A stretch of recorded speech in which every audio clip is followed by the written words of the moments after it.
नमस्कार दोस्तों, कैसे हैं आप सब। स्वागत है आपका जायसवाल कोचिंग सेंटर पे। अभी हम एक नई सीरीज चलाने वाले हैं जिसमें हम सीटेट के जो प्रीवियस ईयर के क्वेश्चंस हैं आपको वो सॉल्व करवाएंगे। तो उसी सीरीज का आज ये पहली क्लास है जिसमें हम मोस्ट इंपॉर्टेंट क्वेश्चन जो प्रीवियस ईयर के रहे हैं सीटेट से रिलेटेड वो सॉल्व करने वाले हैं। चलिए बिना किसी देरी के शुरू करते हैं। पहला सवाल है, एक ईवीएस शिक्षिका अपने छात्रों से कल्पना करने और उत्तर देने के लिए कहती है क्या होता है अगर पृथ्वी से सभी पक्षियों को एक साथ मार दिया जाता है। एक ईवीएस शिक्षिका अपने छात्रों से कल्पना करने और उत्तर देने के लिए क्या कहती है कि क्या होगा अगर पृथ्वी से एक साथ सभी पक्षियों को मार दिया जाए। अब आप बताइए क्या राइट आंसर होगा इसका। ये कैसा प्रश्न है? ऑप्शन है काल्पनिक प्रश्न है, दार्शनिक प्रश्न है, अपसारी प्रश्न है या अभिसारी प्रश्न है। बताइए राइट आंसर क्या होगा। तो इसका जो राइट आंसर है वो हो जाएगा अपसारी प्रश्न। अब ये काल्पनिक प्रश्न क्यों नहीं होगा? सवाल उठता है कि ये काल्पनिक प्रश्न क्यों नहीं होगा। देखिए, कल्पनाएं उन चीजों में होती हैं जो चीजें वास्तविकता में संभव नहीं होती हैं, लेकिन ये बिल्कुल संभव है कि क्या पृथ्वी से सभी पक्षियों को एक साथ मार दिया जाएगा। तो क्या ये संभव है? में भी संभव हो सकता है, क्योंकि इतनी टेक्नोलॉजी आ चुकी है, इतनी सारी चीजें हो चुकी है कि डेफिनेटली और पक्षी मर भी रहे हैं। आप सबको पता है कि जब से जो मोबाइल नेटवर्क्स के ये जो बड़े बड़े टावर्स लग रहे हैं, इनसे निकलने वाली रेज है वो पक्षियों के लिए कितनी ज्यादा हानिकारक है। तो इसी वजह से ये जो क्वेश्चन का फॉर्म है वो राइट आंसर क्या हो जाएगा? राइट आंसर हो जाएगा अपसारी प्रश्न। क्लियर। अगला सवाल है, ईवीएस कक्षाओं में मानचित्र पठन गतिविधि में कुछ योग्यताओं और कौशल का विकास करता है। मतलब ईवीएस कक्षाओं में मानचित्र पठन गतिविधि छात्रों में कुछ योग्यताओं और कौशल को विकास करता है, यानी कि बढ़ाता है। तो वो क्या कहलाता है, वो प्रोसेस क्या कहलाती है? अब ऑप्शन है आपके पास, स्थानों की सापेक्ष स्थिति को समझता है, दिशाओं को समझना, प्रतीकों और पैमानों को समझना, और पैमानों के नक्शे के अनुसार सटीक रूप से आरेखण करना। अब आप बताइए इसका राइट आंसर क्या हो जाएगा। आप मुझे ये बताइए, हम किसी चीज का मैप बनाते हैं, जैसे मैंने मैप बनाया इंडिया का। अब इंडिया के मैप में मुझे ये पता है कि मैं सारे स्टेट को लोकेट कर सकती हूँ। उसमें मैं ये भी लोकेट कर सकती हूँ कि किस दिशा में है इंडिया। मतलब जो पूरा विश्व है उस विश्व के मानचित्र में इंडिया की किस दिशा में स्थित है, इंडिया के जो राज्य है वो कहाँ कहाँ स्थित है। तो ऑप्शन अगर ये कह रहा है कि स्थानों की सापेक्ष स्थिति को जानना, तो क्या ये राइट नहीं होगा? मैपिंग तो हमें यही बताती है, तो ये तो राइट हो जाएगा। दूसरा, प्रतीकों और पैमानों को समझना। आपने मैपिंग में देखा होगा, जब हम कोई मैप बनाते हैं किसी सड़क का तो हम उसमें चिकित्सालय को दर्शाने के लिए प्लस का पॉइंट बनाते हैं कि यहाँ पे क्या है, हॉस्पिटल है। स्कूल को दर्शाने के लिए अलग साइन होता है कि यहाँ पे क्या है, स्कूल है। तो प्रतीकों और पैमानों को समझना ये भी राइट हो जाएगा कि मैपिंग में ये चीजें होती हैं। स्थानों की दिशाओं को समझना, प्रतीकों और पैमानों को समझना, और स्थान, तीन चीजें यहाँ पे क्लियर हो गई।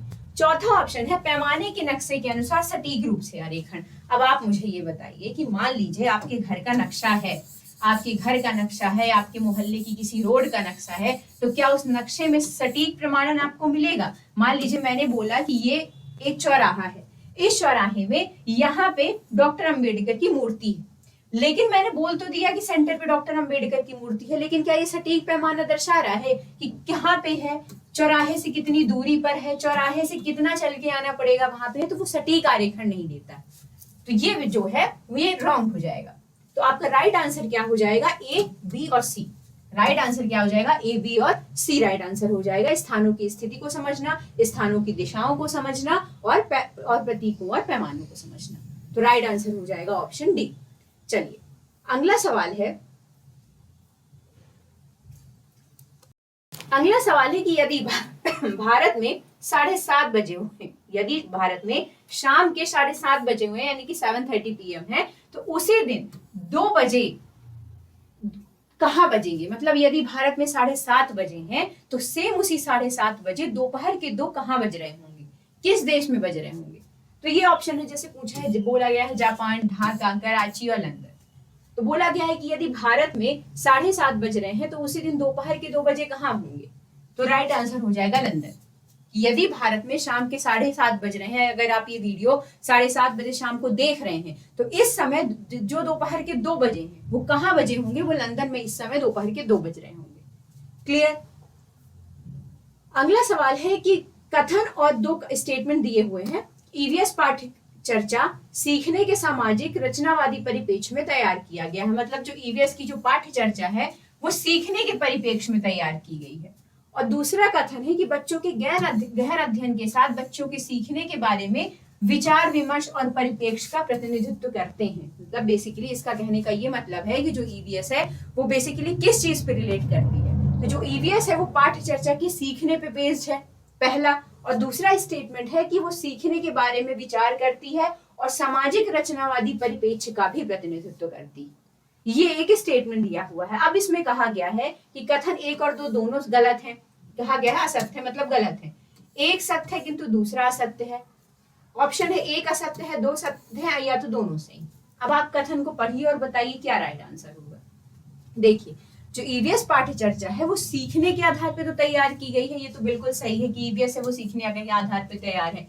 लेकिन बच्चों के ज्ञान अध्ययन के साथ सामाजिक रचनावादी परिवेश से इसका कोई मतलब नहीं है। सामाजिकता क्या कहलाती है? समाज किससे बनता है? समाज बनता है धर्म से, समाज बनता है जाति से, समाज बनता है लिंग से, समाज बनता है वर्ग से। इस चीज का ईवीएस से कोई भी तरह का किसी भी तरह का संबंध नहीं होता है।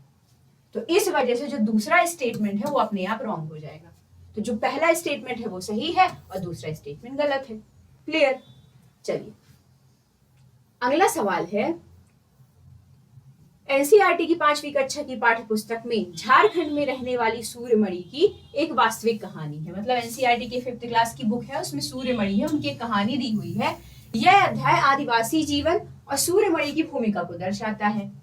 छात्रों के लिए प्रासंगिक अध्याय द्वारा संबोधित सबसे महत्वपूर्ण पहलू क्या है? इस सब में सबसे महत्वपूर्ण पहलू इस घटना में क्या है? जनजाति समुदायों के बारे में लोकप्रिय धारणाएं और पूर्वाग्रह के बारे में बात की गई है।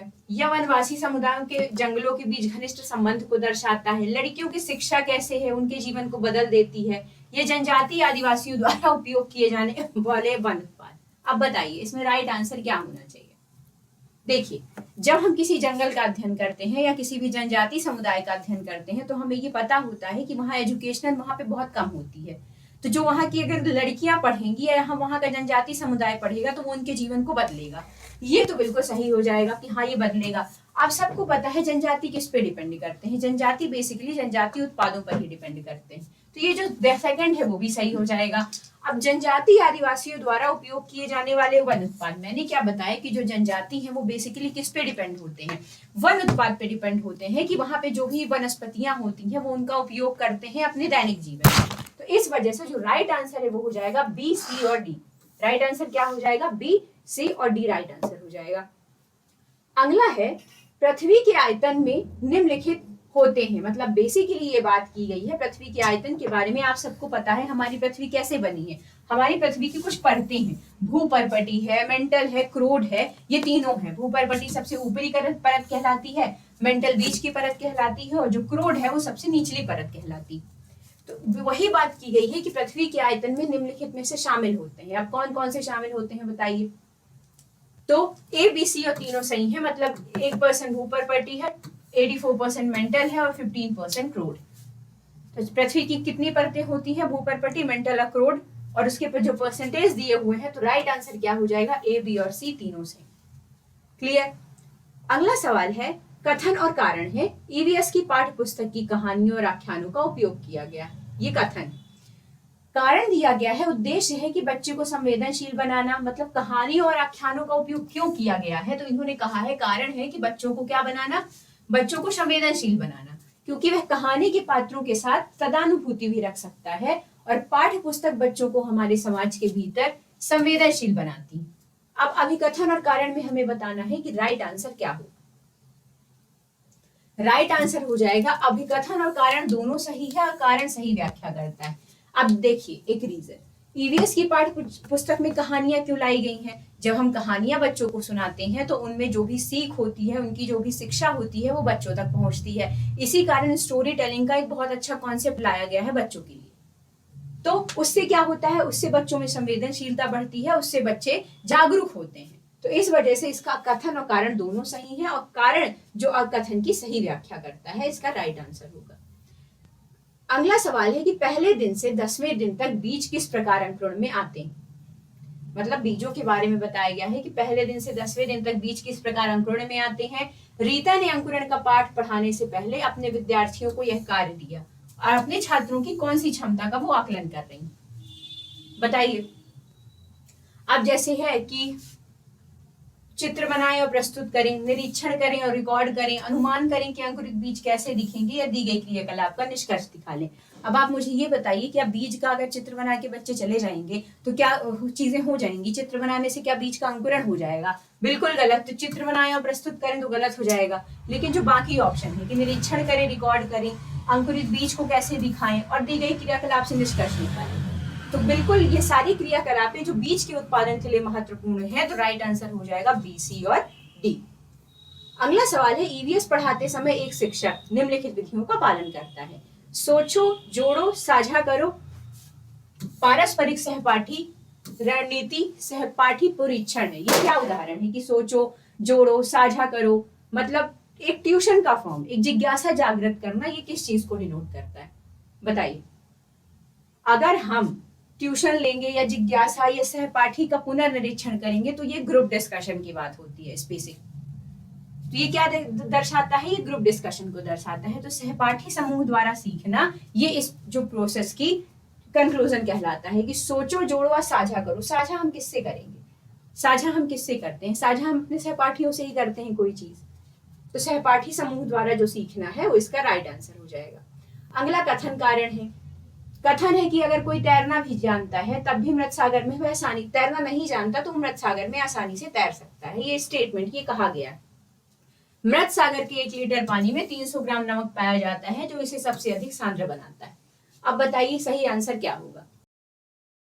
अब जैसे मैंने आपको बताया कि मृत सागर में तैरना आसान नहीं है, बिल्कुल नहीं है, सही बात है। वहां जीव जंतु जैव विविधता नहीं पाई जाती है। क्यों? क्योंकि वहां का जो पानी होता है वो बहुत ज्यादा खारा होता है। इस वजह से वहां पे तैरना क्या, वहां पे जीवन भी संभव नहीं है। लेकिन अगर आप साइंस की दृष्टि से देखिए, इसने कहा है कि अगर कोई तैरना नहीं जानता तो मृत सागर में तैर सकता है। इसमें तैरने की बात की गई है और कही गई कि क्या तैर सकता है? तो तैरा तो जा सकता है भाई। तैरा क्यों जा सकता है? क्योंकि आपको पता है कि पानी का घनत्व जो है, जो पानी की डेंसिटी है यानी कि पानी का घनत्व है, वो मनुष्य के भार से हमेशा ज्यादा होता है। जो पानी का घनत्व है वो मनुष्य के जो भार है उससे ज्यादा होता है। और अगर पानी का घनत्व मनुष्य के भार से ज्यादा है तो पानी में व्यक्ति ऊपर की तरफ ही होगा, मतलब वो तैर ही पाएगा। इसी वजह से जो ये कह रहा है कि क्या तैर सकता है, जो इसका लास्ट वाला वर्ड है तैर सकता है, तो तैरा जा सकता है, लेकिन वहां जीवन संभव नहीं है मृत सागर में। तो इस वजह से जो मैंने आपको कहा ना कि कोई कैसे मृत सागर में तैरेगा, हाँ बिल्कुल वहां पे जीवन नहीं है, वहां पे संभव भी नहीं है। लेकिन अगर कोई तैरना चाहेगा कुछ प्रिकॉशंस के साथ भी तो मृत सागर में तैरा प्रॉपर जा सकता है। क्योंकि साइंस हमारी कहती है कि जल का घनत्व तो हमेशा ज्यादा होता है किससे? मनुष्य के भार से। तो जब पानी का घनत्व तो ज्यादा है तो इंसान उसमें ऊपर की तरफ आएगा तो वो बिल्कुल तैर सकता है। तो जो राइट आंसर है वो हो जाएगा दोनों ए और आर सही। ठीक है, चलिए आशा करती हूँ आपको ये डाउट क्लियर हो गया होगा। 71 कह रहा है, अल-बुरूनी और इब्न बतूता जैसे यात्रियों ने भारत के विभिन्न देशों की यात्रा की। ठीक है, यात्राओं से लोगों को एक दूसरे के विचारों को जानने का अनुभव मिला। आप ये बताइए, आप ट्रेवल क्यों करते हैं? जब आप ट्रेवल करते हैं तो आपको कौन सी नई चीजें पता चलती हैं कि नए स्टेट का फूड क्या है, वहां का कल्चर क्या है, वहां का ट्रेडिशन क्या है। इसी वजह से ये दोनों स्टेटमेंट सही हो जाएंगे कि अगर ये यात्री आए तो वहां के विचारों को उन्हें जानने का अवसर मिला। तो ए और आर दोनों सही है, क्योंकि जब कोई यात्री ट्रेवल करता है तो वहां के विचारों को भी वो अपने साथ लेके जाता है। निम्नलिखित में से कौन से पर्वत की उत्पत्ति ज्वालामुखी से मानी जाती है? बताइए, ज्वालामुखी से कौन से 2 पर्वत बने हैं? माउंट किलिमंजारो और फ्यूजियामा। फ्यूजियामा कहाँ है? जापान में है। फ्यूजियामा कहाँ स्थित है? जापान में है। माउंट किलिमंजारो कहाँ है? ये आप मुझे बताएंगे। माउंट किलिमंजारो कहाँ है ये आप कमेंट करके बताइए। और निम्नलिखित में से कौन से पर्वत की उत्पत्ति ज्वालामुखी से मानी जाती है? तो फ्यूजियामा जो जापान का है वो भी ज्वालामुखी से उत्पन्न पर्वत है और माउंट किलिमंजारो भी ज्वालामुखी से उद्गारित पर्वत है। और आल्प्स पर्वत कहाँ है? आल्प्स आपको पता है आल्प्स कहाँ स्थित है? इटली के पास। आल्प्स पर्वत कहाँ है? इटली के पास स्थित है, लेकिन ये ज्वालामुखी से उद्गारित नहीं। ज्वालामुखी से उद्गारित 2 ही पर्वत है यहाँ पे ऑप्शन में, माउंट किलिमंजारो और फ्यूजियामा। अगला है, हाथियों के विषय में वह कथन चुनिए जो सही नहीं है। जो कथन सही नहीं है, एक झुंड में 20 से 25 हथिनियां और उनके बच्चे होते हैं। सेकंड स्टेटमेंट है हाथी 14 से 15 साल की आयु तक ही झुंड में रहते हैं। 15 वर्ष से अधिक आयु के हाथी झुंड छोड़ देते हैं और अकेले रहते हैं। और जो बेसिकली फीमेल एलिफेंट्स होती हैं वो झुंडों में रहती हैं। जो फीमेल एलिफेंट्स है वो झुंडों में रहती हैं। तो आपका राइट आंसर क्या होगा, आप मुझे ये बताइए। राइट इसमें पूछा है कथन सही नहीं, जो कथन सही नहीं है, तो जो सही कथन नहीं है वो ये है कि एक झुंड में 20 से 25 फीमेल एलिफेंट और उनके बच्चे होते हैं। बेसिकली झुंड में मेल एलिफेंट्स भी होते हैं, फीमेल एलिफेंट्स भी होती हैं। तो ये कोई अलग से डिस्क्रिमिनेशन वाली बात नहीं है कि वहां सिर्फ फीमेल एलिफेंट्स होंगे। वो जो ग्रुप होता है वो सभी का होता है। तो जो रॉन्ग आंसर हो जाएगा वो ये हो जाएगा। बाकी ये सही है कि 14 से 15 साल के बच्चे झुंड में रहते हैं, 15 के बाद वो झुंड छोड़ देते हैं और जो फीमेल एलिफेंट्स होती हैं वो झुंडों में रहती हैं। 74 हमसे कह रहा है कि निम्नलिखित में से कौन सी रणनीति यात्रा थीम को पढ़ाते समय जांच या इंक्वायरी को बढ़ावा देती है। छात्रों से उनके पड़ोसियों की यात्रा के अनुभव को बताने के लिए कहना, या डिजिटल प्रस्तुतिकरण देने के लिए कहना, उनके रुचि के स्थानों के चित्र दिखाना, या परिवहन के विभिन्न साधनों का। आप मुझे ये बताइए किसी चीज की इंक्वायरी किस चीज से रिलेट करती है। जब कोई इंसान किसी चीज के लिए जागरूक होता है या पूछता है किसी से, इंक्वायरी करना किसे कहते हैं, पूछना, उसके बारे में जानकारी एकत्रित करना, इंक्वायरी करना। तो छात्रों से उनके पड़ोसियों और यात्रियों के अनुभवों को बताने के लिए कहना ही जो इंक्वायरी का एक फॉर्म हो जाता है। इंक्वायरी करने का मतलब होता है कि पूछना, बेसिकली जानने की कोशिश करना। तो जो पहला ऑप्शन है कि छात्रों से उनके यात्रियों का, पड़ोसियों की यात्रा का अनुभव बताने के लिए कहना, इसका राइट आंसर हो जाएगा। निम्नलिखित में से उस समूह को चुनिए जो मिश्र धातुओं से बना है। मिश्र धातुओं से कौन सा समूह बना है बताइए। मिश्र धातुएं क्या होती हैं? मिश्र धातुएं वो होती हैं जो विभिन्न प्रकार की धातुओं से मिलकर बनी होती हैं। विभिन्न प्रकार की धातुओं का मिश्रण होती हैं, उन्हें ही मिश्र धातु कहा जाता है। अब मिश्र धातुओं से बना हुआ यहाँ पे ग्रुप कौन सा है? यहाँ पे एक ग्रुप है स्टील, ब्रॉस और ब्रॉन्ज। ये स्टील, ब्रॉस और ब्रॉन्ज ये तीनों है जो अलग अलग धातुओं से मिलकर बना होती हैं। आपको पता होगा कि कांसा, तांबा, कांसा और तांबे को मिला के कुछ बनाया जाता है, एक मिश्र धातु बनती है। अलग अलग जो धातुएं हैं उनको मिला के एक मिश्र धातु बनाई जाती है। तो यहाँ पे मिश्र धातुओं का ग्रुप है वो है स्टील, ब्रॉन्ज और ब्रॉस। पर्वतारोहियों को अधिक ऊंचाई पर नाक से खून क्यों बहने लगता है? आप देखते हैं जब भी आप कोई पहाड़ पे चढ़ता है उसे अधिक ऊपर जाने पर नाक से खून बहने लगता है। उसका कारण ये सबसे बड़ा होता है कि उसकी जो रक्त वाहिकाएं हैं उसमें प्रेशर सबसे ज्यादा फील होने लगता है। उस प्रेशर के कारण ही जो रक्त वाहिकाएं हैं वो फट जाती हैं और वहां से हमारा, जिसको कहते हैं नक्सीर फूटना, नाक फूटना, वो यही होता है, इसीलिए खून आता है। तो अब देखिए ऑप्शन क्या है। रक्त वाहिकाओं में दबाव बाहरी दबाव से कम होना। कम क्यों होगा भाई? बराबर होना? बिल्कुल नहीं। रक्त गाढ़ा हो जाना?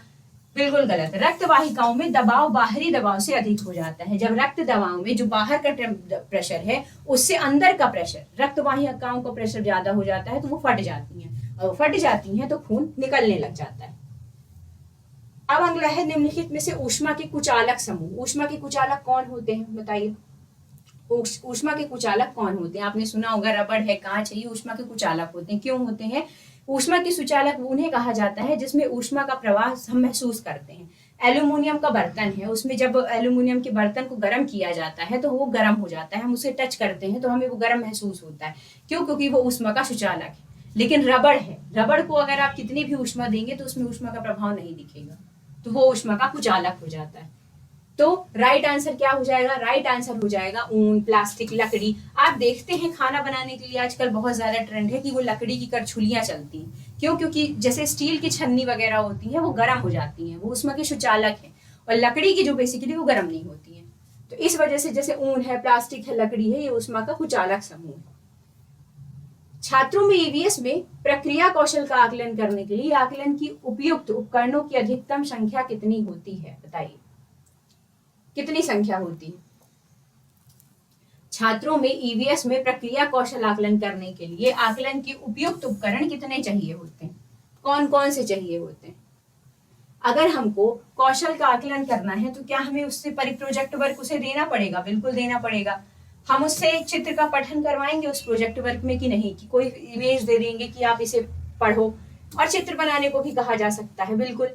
तो जो आकलन करने के लिए कौन सी 3 चीजों की जरूरत पड़ी? प्रोजेक्ट बनाने की, उसे चित्र देने की, या चित्र का पठन करने के लिए? तो राइट आंसर हो जाएगा बी, सी और डी, कि हम उसे प्रोजेक्ट वर्क देंगे, उससे चित्रों को पढ़वाएंगे और उसका चित्र पठन करेंगे।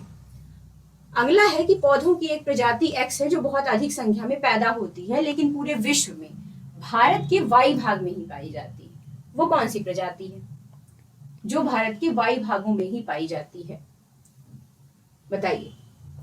देखिए, कुछ प्रजातियां होती हैं जो आपको भारत के किसी भी क्षेत्र में या विश्व के किसी भी क्षेत्र में मिल जाएंगी, लेकिन कुछ प्रजातियां होती हैं जो एक स्पेसिफिक क्षेत्र में ही पाई जाती हैं, एक विशेष क्षेत्र में ही पाई जाती हैं। उन्हें कहा जाता है स्थानिक प्रजातियां, कि बहुत अधिक संख्या में तो पैदा होती हैं लेकिन भारत के सिर्फ वायु भाग में ही पाई जाती हैं, एक निश्चित क्षेत्र में ही पाई जाती हैं। उन्हें कहा जाता है स्थानिक प्रजातियां, कि वो वहीं पे स्थिर होने वाली प्रजातियां हैं, वो कहीं और नहीं पाई जाएंगी। तो ऐसी प्रजातियों को क्या कहा जाता है? स्थानिक प्रजातियां कहा जाता है। अगला स्टेटमेंट है कि कौवा पेड़ की बहुत नीची डाल पर घोंसला बनाता है और वीवर पक्षी 2 पत्तों को सीकर अपना घोंसला बनाता है। अब बताइए क्या दोनों स्टेटमेंट सही है या दोनों स्टेटमेंट गलत है? दोनों स्टेटमेंट गलत है। ये दोनों स्टेटमेंट गलत है कि कौवा पेड़ की बहुत नीची डाल पर घोंसला बनाता है, तो ये भी स्टेटमेंट गलत है। और वीवर पक्षी 2 पत्तों को सीकर अपना घोंसला बनाता है, तो ये भी गलत है। वीवर पक्षी दो पत्तों को सीकर अपना घोंसला नहीं बनाता है। तो बेसिकली ये जो दोनों स्टेटमेंट है वो क्या है? ये दोनों स्टेटमेंट गलत है। अगला है कि आपका घर एक्स पर स्थित है और आपका विद्यालय वाई पर स्थित है। आपके घर से विद्यालय तक के लिए कोई सड़क नहीं है। आप पहले ए पर जाते हैं, फिर एक्स के आप जैसे बोला गया है कि आप पहले ए पर जाते हैं, ठीक है, हम ए पर हैं। एक सेकंड में इसका डायग्राम बना लूं। आप पहले सेकंड, इसमें कहा गया है कि आप पहले ए पर जाते हैं, ठीक है, फिर एक्स के ठीक उत्तर में लगभग 125 मीटर आप जाते हैं, मतलब एक्स के उत्तर में आप 125 मीटर जा रहे हैं, ठीक है, 125 मीटर चले गए। फिर आप बी पर जाते हैं, बी पर गए। अगला सवाल है कि आपका घर एक्स पर स्थित है और आपका विद्यालय वाई पर है। कोई सीधी सड़क है नहीं। अब आप पहले ए पर जाते हैं जो एक्स के ठीक उत्तर में लगभग 125 मीटर पर है, मतलब ये एक्स है और यहाँ पे वाई मेरा विद्यालय स्थित है। मैं पहले क्या कर रही हूँ? मैं एक्स के ठीक उत्तर में 125 मीटर जा रही हूँ। मैं एक्स के ठीक उत्तर में 125 मीटर ए तक जा रही हूँ, ठीक है भाई। फिर बी पर जाते हैं जो ए के ठीक पश्चिम में है, मतलब ए के ठीक पश्चिम में क्या है? बी है, और यहां से हम कितने मीटर चले? 75 मीटर चले, ठीक है। फिर हम सी पर जाते हैं जो बी के उत्तर में है। फिर हम कहाँ चले गए? यहाँ सी में चले गए जो बी के उत्तर में है, लगभग 150 मीटर दूरी पर, ठीक है, सी में चले गए। और अंत में आप वाई पर अपने विद्यालय पहुंचते हैं जो ठीक है सी के कहाँ है? पूर्व में 75 मीटर की दूरी पर है। ये सी के पूर्व में 75 मीटर की दूरी पर है। अब ये कह रहा है वाई पर आपके विद्यालय के सापेक्ष एक्स किस दिशा में है? आप मुझे ये बताइए, यहाँ अगर आपका विद्यालय है, ये विद्यालय है, तो ये जो एक्स है, ये जो एक्स है, या अगर हम इसे घर कहें या कुछ कहें, ये किस दिशा में? उत्तर है, दक्षिण है, पूरब है, पश्चिम है? क्या दिख रहा है आपको? बिल्कुल सही, दक्षिण। तो राइट आंसर क्या हो जाएगा? ठीक दक्षिण में। राइट आंसर हो जाएगा ठीक दक्षिण में। अब आप अगला क्वेश्चन है, तेलंगाना के सापेक्ष गुजरात और बिहार की स्थितियां क्या है? इंडिया का मैप आपने देखा है, तेलंगाना कहाँ है? ये इंडिया का मैप है, यहाँ स्थित है कहीं बिहार, यहाँ क्या है? बिहार। और गुजरात पूछा है, तो अगर यहाँ बिहार है, यहाँ पे है गुजरात। और तेलंगाना के सापेक्ष पूछा है, तेलंगाना ये साउथ का राज्य है, तो तेलंगाना के सापेक्ष जो बिहार और गुजरात की स्थिति है वो कैसी है? बताइए। सबसे पहले तो गुजरात की स्थिति कैसी है? तो गुजरात कहाँ है? गुजरात यहाँ है, दक्षिण पश्चिम में, पश्चिम दिशा में है। तो गुजरात कहाँ स्थित है? उत्तर पश्चिम में। तेलंगाना यहाँ है, तेलंगाना यहाँ है, तेलंगाना के उत्तर पश्चिम में कौन सी है? गुजरात स्थित है। तो राइट आंसर गुजरात का हो जाएगा उत्तर पश्चिम। और बिहार कहाँ स्थित है? बिहार स्थित है उत्तर पूर्व में। बिहार कहाँ स्थित है? उत्तर पूर्व में। तो राइट आंसर हो जाएगा उत्तर पश्चिम और उत्तर पूर्व। आप देख पा रहे होंगे तेलंगाना साउथ में है, यहाँ पे, यहाँ पश्चिम में गुजरात है, यहाँ इस साइड बिहार स्थित है, तो उत्तर पश्चिम में गुजरात हो गया और उत्तर पूर्व में बिहार हो गया। तो ये जो राइट आंसर है वो हो जाएगा उत्तर पश्चिम और उत्तर पूर्व। अगला सवाल है, किसी केंद्र शासित प्रदेश के मानचित्र के एक कोने पर नीचे दिए गए पैमाने को दर्शाया गया है कि 1 सेंटीमीटर बराबर होता है 155 मीटर। यदि कोई व्यक्ति इस मानचित्र पर 2 शहरों के बीच की दूरी नापता है तो इन दोनों शहरों के बीच की वास्तविक दूरी कितनी होगी? वास्तविक दूरी की बात किया गया है। अब आप बताइए इसकी वास्तविक दूरी कितनी होगी?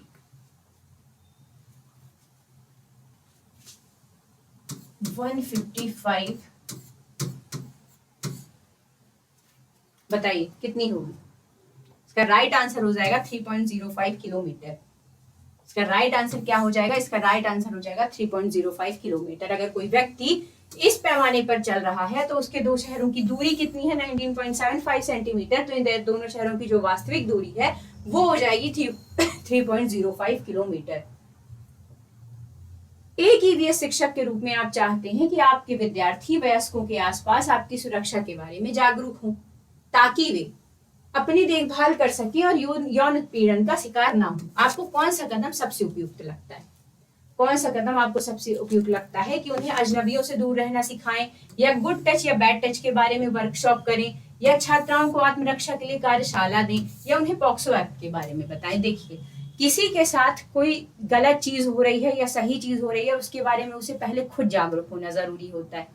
तो बेसिकली अगर बच्चे को यही नहीं पता है कि उसके साथ जो चीजें हैं, जो टच है वो गुड टच है या बैड टच है, तो वो कैसे उस चीज के अगेंस्ट एक्शन ले पाएगा या कैसे उस चीज को अपोज कर पाएगा? तो इसका जो राइट आंसर है वो हो जाएगा गुड टच और बैड टच के बारे में वर्कशॉप आयोजित करें। अगर हम ये करते हैं तो इससे हमारे बच्चा ये जागरूक होगा कि अगर कोई व्यक्ति, कोई अनजान व्यक्ति हमारे समक्ष आ रहा है और उसकी कुछ एक्टिविटी हमारे लिए सही नहीं है या हमें सही नहीं लग रही है, तो हम उसका अपोज कर पाए, उसे अपोज कर पाए कि ये चीजें गलत है। तो हम सबसे पहले उसे गुड टच और बैड टच के लिए वर्कशॉप उसका आयोजित करेंगे। क्लियर? अगला सवाल है, निम्नलिखित में से कौन प्राथमिक स्तर पर ईवीएस पढ़ाने में अनुभवात्मक रणनीतियों में सबसे अच्छा दर्शाता है? मतलब प्राथमिक स्तर पर अगर ईवीएस पढ़ाना है तो कौन सा सबसे अच्छी चीज है, क्या चीज हमें फॉलो करनी चाहिए? बताइए। पहला है चर्चा, बिल्कुल, बिना चर्चा की ईवीएस कैसे होगा? क्षेत्र भ्रमण, बिल्कुल, अगर ईवीएस पढ़ाना है आपको तो उस क्षेत्र का प्रॉपर आपको उसको भ्रमण देना चाहिए कि कैसी चीजें हैं। अगला है कला एकीकृत शिक्षा और प्रदर्शन। देखिए, अगर आप किसी चीज को प्रदर्शित करेंगे उससे लाख गुना अच्छा है कि आप उसे वहां की यात्रा करवाएं, यहाँ का भ्रमण करवाएं। वो भ्रमण ही उसे बता पाएगा कि वहां की जो जैव विविधता है वो कैसी है, वहां जो जीव जंतु हैं, पेड़ पौधे हैं, वो कैसे हैं। तो बेसिकली जो राइट आंसर हो जाएगा वो है चर्चा, भ्रमण और कला एकीकृत शिक्षा। तो जो राइट आंसर है वो हो जाएगा ए, सी और डी। यही चीजें हैं जो किसी ईवीएस के एक विद्यार्थी को बेहतर बनाती। समर अपने छात्रों से, अपने परिवार के सदस्यों से सलाह लेने के लिए कहता है कि वो अलग अलग तरीके से पकाए गए खाद्य पदार्थों के नामों का पता लगाएं, जैसे कि भाप देने से क्या होता है, भूनना, उबालना, तलना आदि। सबसे उपयुक्त कारण इसका क्या है? सबसे उपयुक्त कारण इसका क्या है, बताइए। इसका सबसे उपयुक्त कारण यहाँ पे है सामाजिक अंतःक्रिया में सुधार करना। उसका कारण ये है कि अगर अपने परिवार के सदस्यों से सलाह लेने के लिए कहा जाता है कि खाना बेसिकली पकाने के लिए किन माध्यमों की जरूरत पड़ती है, तो उससे एक सामाजिक यानी कि सोशल जो एक्टिवनेस है वो बढ़ती। और उसी सोशल एक्टिवनेस के बढ़ने के कारण, सामाजिक अंतःक्रिया में सुधार के कारण ये चीजें उसके लिए लाभदायी हो जाती। तो जिसका राइट आंसर है वो हो जाएगा सामाजिक अंतःक्रिया में सुधार करना। अगला है इन्वायरमेंटल। ईवीएस में पर्यावरण का क्या मतलब है? इन्वायरमेंट इन ईवीएस मीन से क्या मतलब होता है पर्यावरण का, बताइए। पर्यावरण क्या है? पर्यावरण देखिए हमारे चारों ओर का परिवेशी पर्यावरण कहलाता है, चाहे वो मानव निर्मित हो चाहे प्राकृतिक पर्यावरण।